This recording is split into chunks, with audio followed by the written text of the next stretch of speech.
আসসালামু আলাইকুম। প্রিয় দর্শক, অন্য মঞ্চের আলাপ চাইতে আপনাদের সকলকে আমন্ত্রণ। আজকে বলবো আপনাদের খলিলুর রহমানের ইউএস সফর নিয়ে। ইউএস সফরে খলিলুর রহমানকে মোটামুটি পুরো ডোজ দিয়ে পাঠানো হয়েছে এবং একবারও কিন্তু বলা হয়নি যে আপনি গিয়ে ডক্টর ইউনূসকে এই সমস্ত কথাগুলো বলবেন। যেন ডিফ্যাক্টো মানে প্রধান উপদেষ্টা যেন খলিলুর রহমান তাকে এমনভাবে ইউএস তাকে ট্রিট করছে। এখন প্রথমেই বলে দিই যে আমাদের ডক্টর ইউনূস অনেকগুলো লবিস্ট নিয়োগ করেছিলেন যে ইউএস এর কারোর সঙ্গে উনি বসবেন, কিন্তু কোনো লবিস্ট ফার্মই এই ব্যাপারে কাউকে সম্মত করতে পারেনি। কিন্তু খলিলুর রহমানকে তারা অ্যালাউ করেছে এবং তাদের যা বক্তব্য খলিলুর রহমানকে 7টি পয়েন্ট ধরে একদম পরিষ্কার বুঝিয়ে দেওয়া হয়েছে। তার আগের দিন জানেন আপনারা 36 পাতার একটা নোট দেওয়া হয়েছিল তাকে, যে আপনি এই নোটটা ভালো করে পড়ে নেবেন, পড়ে নিয়ে আপনার যা বক্তব্য সেই বক্তব্য আপনি বলবেন। সেই নোটটা দিয়েছিলেন জেমস গ্রিন, যিনি ইউএস সেনেট রিপ্রেজেন্টেটিভ। খলিলুর বলেছিলেন ইনি বেশ কড়া ধাঁচের মানুষ। এই নোটটা দেওয়ার পর কালকে যে আপনার মিটিংটা হয়েছে, সেই মিটিংটা হয়েছে খলিলুর রহমান তো ছিলেন, আজ ছিলেন পল কাপুর,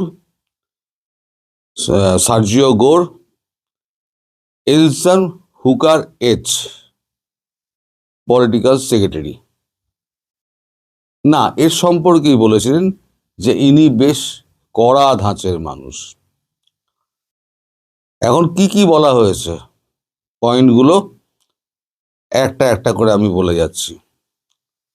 সেটা হচ্ছে 1 নম্বর, ঢাকার যে আচরণ এবং ঢাকার যে ব্যবস্থাপনা, সরকার পরিচালনা, তাতে ইউএস প্রচণ্ড ক্ষোভ প্রকাশ করছে এবং ইউএস এর জন্য ডক্টর ইউনূস এবং তার সরকারকে কখনো মার্জনা করবে না এবং তাকে উপযুক্ত তার বিরুদ্ধে ব্যবস্থা নেওয়া হবে।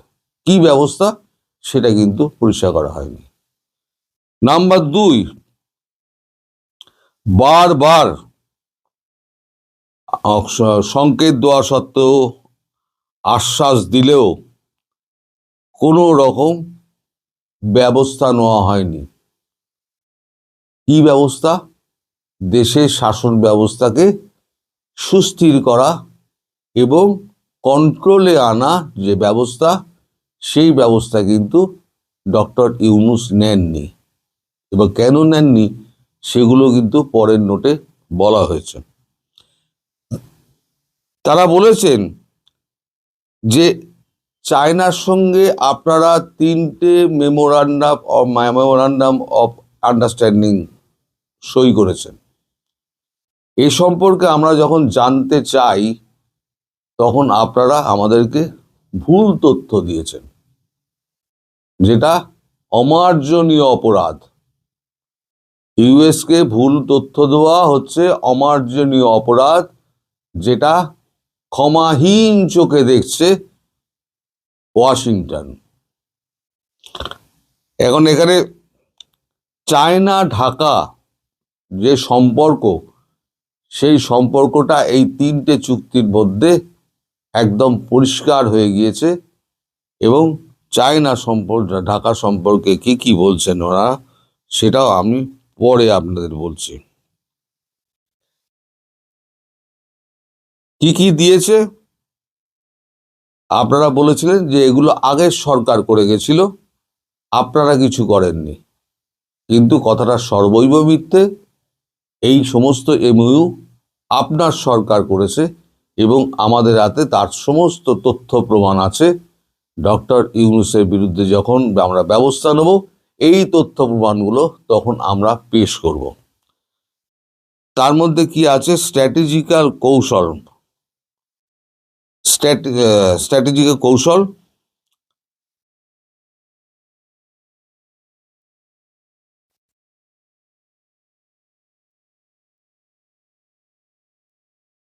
যে অবাধ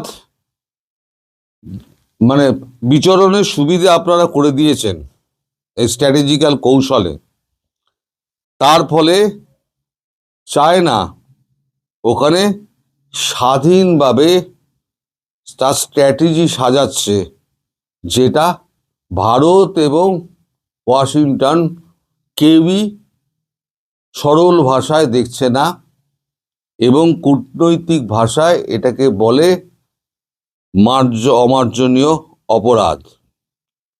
বেজিংকে 3টি সামরিক স্থাপনা, এর 3 নম্বর, বেজিংকে 3টি সামরিক স্থাপনা স্বয়ংক্রিয় যন্ত্রপাতি স্থাপনের জন্য চুক্তি করেছেন এবং সহযোগিতা করেছেন, যা ভারত এবং ওয়াশিংটনের ইন্দো প্যাসিফিক যে আপনার আছে, নীতি আছে, সেই নীতির পরিপন্থী।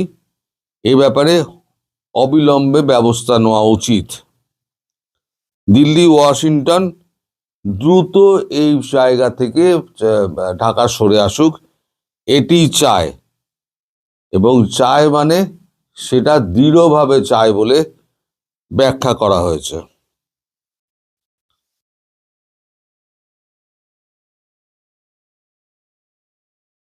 3 নম্বর, ইন্দো প্যাসিফিক নীতিতে ঢাকাকে আরো আন্তরিক হতে হবে।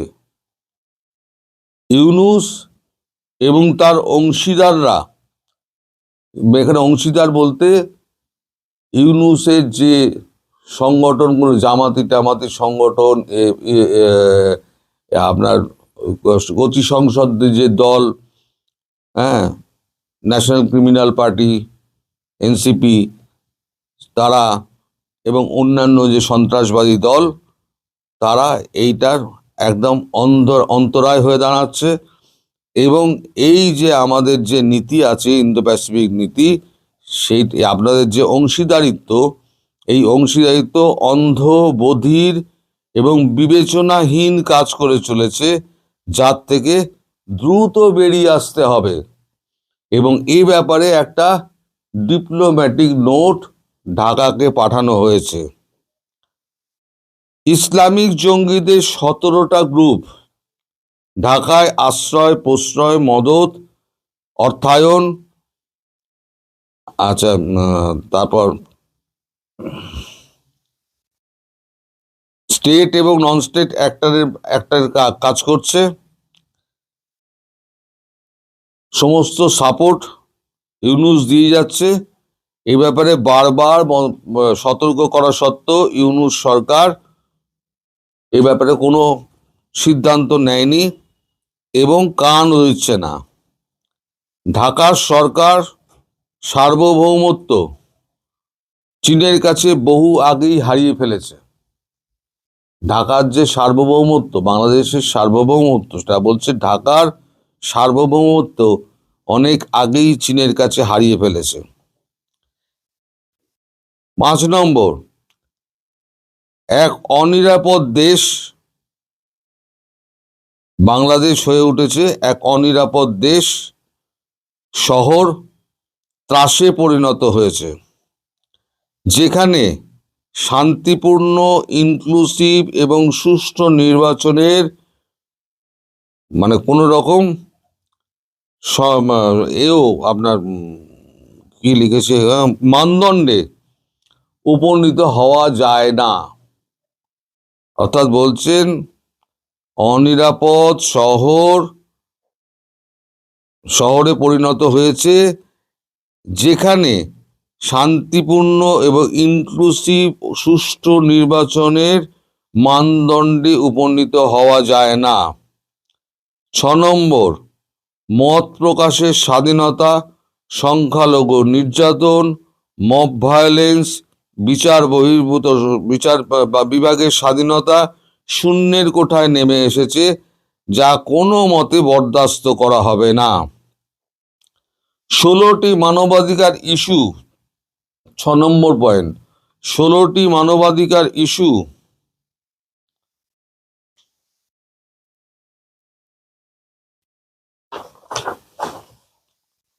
শূন্যের কোঠায় নেমে এসছে। ত্রাস ও ভীতির সঞ্চার, যেটা ভারত এবং ওয়াশিংটন এইটা দর্শকের ভূমিকায় আর বসে থাকতে পারবে না। ঢাকার কাছে কঠিন সময় আসছে।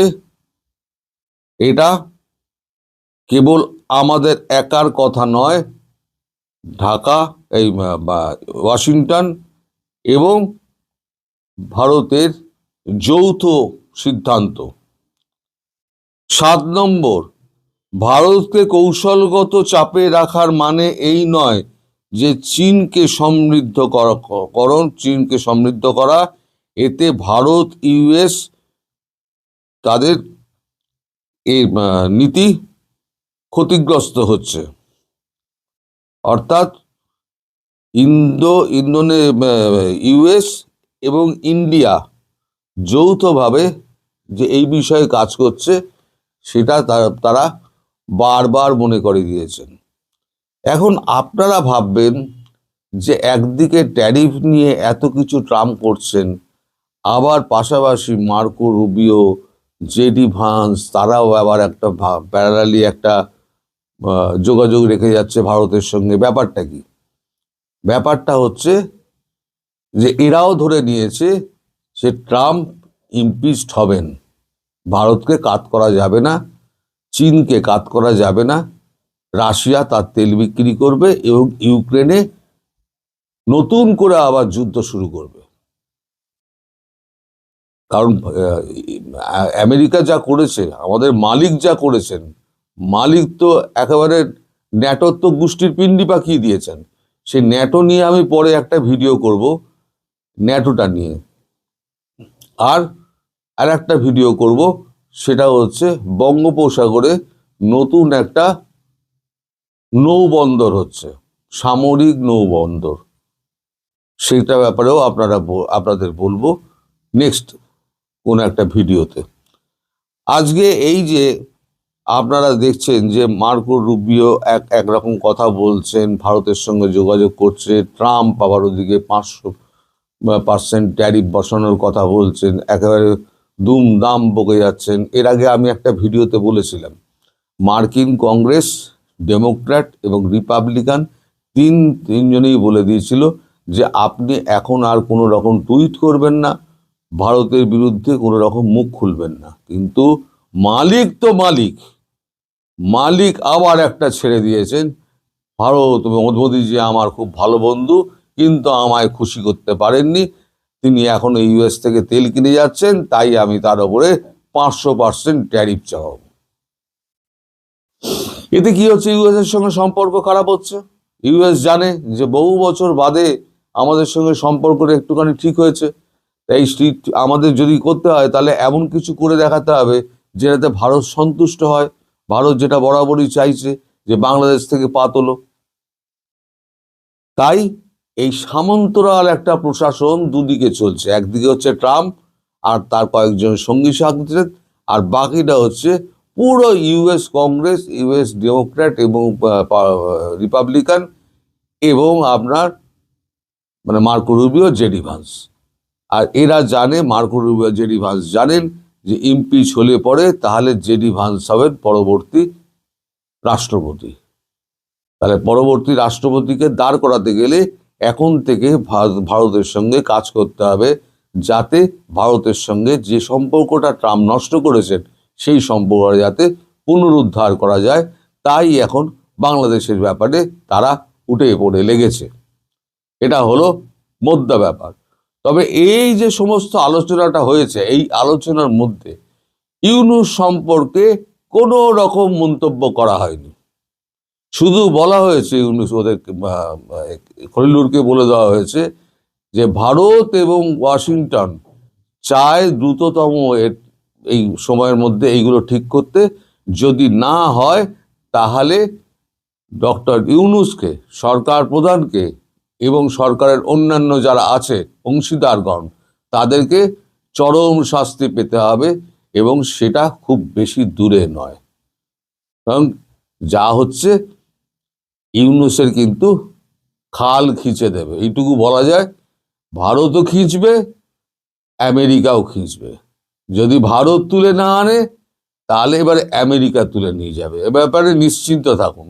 আর সেক্ষেত্রে ভারত আমেরিকাকে বেস ইউজ করতে দেবে, যে তোমার হেলিকপ্টার নিয়ে এসো, আমার বেসে নামাও, নয়ডায় নামাও, নয়ডা থেকে তুমি তুলে নিয়ে যাও, গিয়ে ঢাকা থেকে তুলে নিয়ে এসো।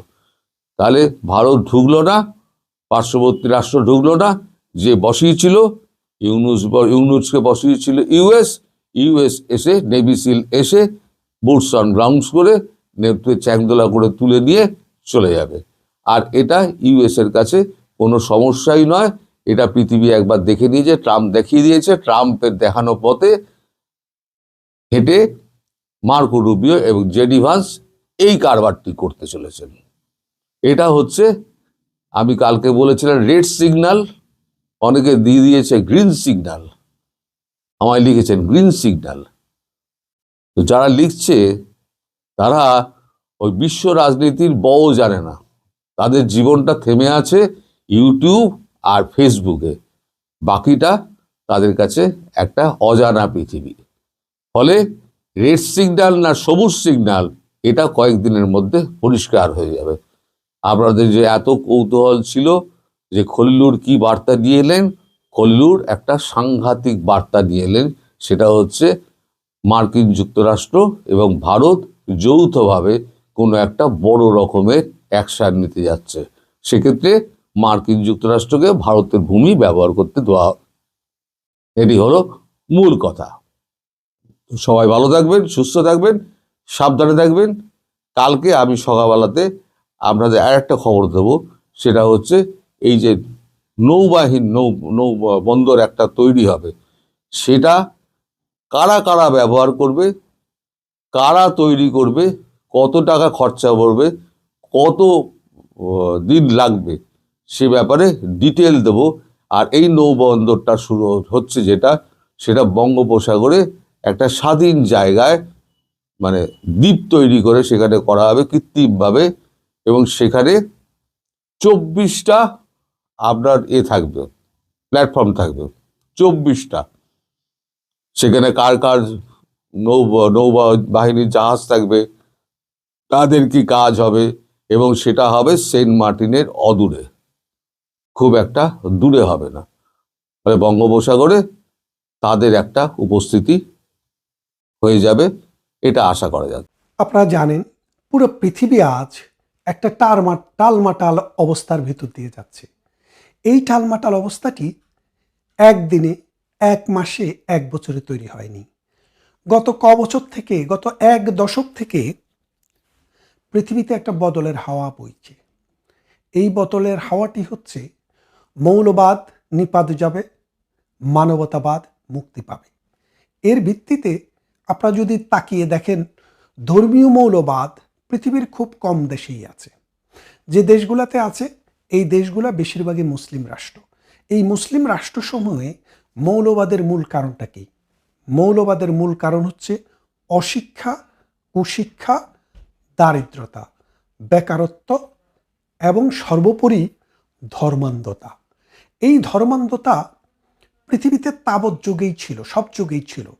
কিন্তু মানুষের শিক্ষা যখন মানুষের কাছে এসছে, প্রকৃত শিক্ষা, মানুষের কাছ থেকে ধর্মের জালে মানুষ যে অন্ধ, সেটা আস্তে আস্তে কেটে গেছে। কিন্তু মুসলমানদের ধর্ম 1400 বছর আগে সৌদি আরবে প্রফেট মুহাম্মদ সাল্লাল্লাহু আলাইহি সাল্লামের মাধ্যমে এসছে। মুসলমানদের কিন্তু একটি স্ক্রিপ্ট রয়েছে, যেটি কোরআন শরীফ, পবিত্র কোরআন, যেটিকে 1400 বছরেও বিকৃত করা যায়নি, যেটি এখনো যেমনটা এসছে তেমনটি আছে। পৃথিবীর কেউ কিন্তু এটা নিয়ে ডিসপিউট মুসলমানদের মধ্যে নেই। তারপরেও মুসলমানদের মধ্যে এই মৌলবাদী চেতনার বিকাশ কেন হচ্ছে? 1400 বছর আগে যে ইসলাম ছিল এখন কেন ইসলাম বদলে যাচ্ছে? 1400 বছর আগে যে অসাম্প্রদায়িক চেতনা ছিল সেই চেতনা কেন এখন বদলে যাচ্ছে? বিষয়টি খুবই ভেবে দেখার ব্যাপার।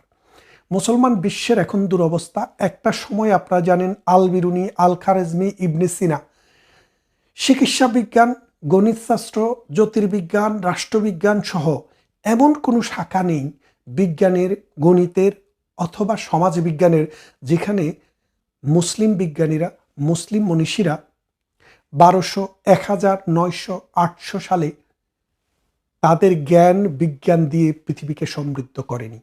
কিন্তু দিন যতই গড়িয়েছে মুসলমানদের অবস্থা ততই খাটো হয়েছে।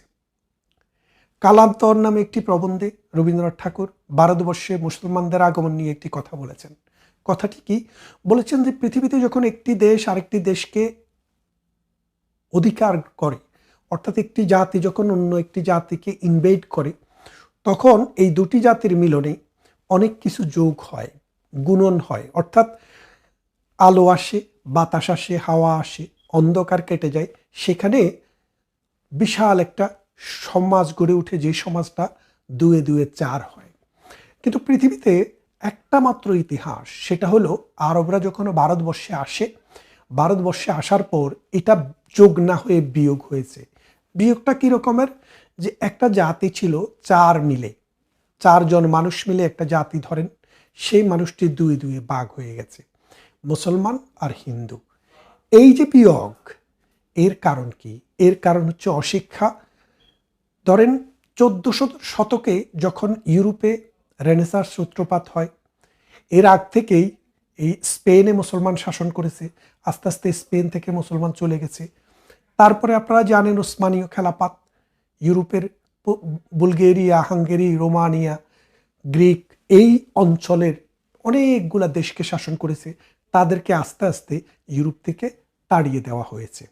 তারপর ওসমানীয় খেলাপাত গেল, আব্বাসীয় খেলাপাত গেল, আর কোনো খেলাপাত টিকে রইল না। এরপর এই ইউরোপিয়ান বণিকদের রমরম অবস্থা তৈরি হয়। তারা ভাস্কো দা গামা, কলম্বাসেরা প্রথমে পথ দেখিয়ে দিল, পরবর্তীতে পর্তুগিজ এবং ইতালিয়ানদেরকে বাদ দিয়ে, মার্কো পোলোদেরকে বাদ দিয়ে ব্রিটিশরা বিশ্বের নানা অঞ্চলে ছড়িয়ে পড়ল। বেলজিয়াম, নেদারল্যান্ড, তারা পুরো পৃথিবীকে দখল করল। সেই দখলও একটা পর্যায়ে আর থাকলো না। আমেরিকার উদ্ভব হলো জার্মানির, উদ্ভব হলো জাপান, ব্রিটিশ, কানাডা, অস্ট্রেলিয়া। তা এখন পৃথিবীতে এমন একটা জায়গায় এসছে যে অমুসলিম যে রাষ্ট্রগুলা, বিশেষ করে ব্রিটেন, আমেরিকা, ইউরোপ, কানাডা, এই রাষ্ট্রগুলো পৃথিবীতে এখন খুব রাজ করছে। এদের রাজ করার মূল কারণ হচ্ছে এদের রাষ্ট্রের ভিত্তি হচ্ছে জ্ঞান, এদের রাষ্ট্রের মূল ভিত্তি হচ্ছে প্রযুক্তি, এদের রাষ্ট্রের ভিত্তি হচ্ছে মুক্ত চিন্তা, এদের রাষ্ট্রের ভিত্তি হচ্ছে অসাম্প্রদায়িক চেতনা। অন্যদিকে মুসলমানরা 700 শতক থেকে 800 শতক থেকে 1400 শতক পর্যন্ত যারা পৃথিবীতে রাজ করে বেরিয়েছে, তাদের এখন পরাজয়ের সময়। এর কারণটা কি? এর কারণটা আছে, মাহাতির মাহমুদ আপনি জানেন একজন মুসলিম স্কলার, রাষ্ট্রবিজ্ঞানী, দার্শনিক অথবা রাষ্ট্রনায়ক, যেটাই আপনি বলেন। তিনি একবার একটি লেখায় বলেছিলেন যে সারা বিশ্বে মুসলমানের দুরবস্থার মূল কারণ হচ্ছে জ্ঞানের শূন্যতা। তো তিনি ব্যাখ্যা করে বলেছেন, ইসলাম ধর্মে একটি হাদিস আছে, তালাবুল ইলমে পারিদাতুন ওয়ালা কুল্লে মুসলিমিন আতাল মুসলিমাত, অর্থাৎ মুসলমান নরনারীর জন্য জ্ঞান অর্জন করা ফরজ। ফরজ শব্দটার অর্থ হচ্ছে অবশ্যই, মানে বাধ্যতামূলক। আর মুসলমান কারা সেটাও সোজা, কিন্তু জ্ঞান শব্দটা হচ্ছে বিশাল একটা বিষয়। এই জ্ঞানটাকে এখানে কি বোঝায়? বলছে ইসলামের প্রথম যুগে জলে, স্থলে, অন্তরিক্ষে যা কিছু মানুষের কাজে আছে সেটাকেই জ্ঞান হিসেবে ধরা হতো। কিন্তু কালক্রমে ইসলামের প্রগ্রেস বা সময়ের বিবর্তনে মোল্লাতন্ত্রের কাছে এই ইসলামের জ্ঞান শব্দটি মার খেয়ে গেল। মার খেয়ে কি হলো? যে ইসলামের জ্ঞান বলতে শুধু ধর্মীয় জ্ঞানকে বোঝায়, এর বাইরে কিছুকে বোঝায় না। এই বিষয়টিকে ব্যাখ্যা করার জন্য আমাদের বিখ্যাত কবি বাংলার বায়রন কবি নজরুল ইসলাম।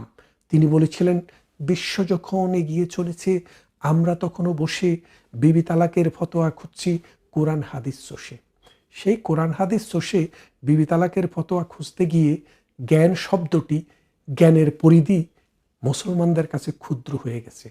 এই বিশ্বে যা কিছু কল্যাণকর এখন আছে সেগুলাতে মুসলমানদের আর কোনো অবস্থান নেই। মুসলমানরা এখন আবিষ্কার করতে পারে না, উদ্ভাবনও করতে পারে না, শুধু ভোগ করতে জানেন।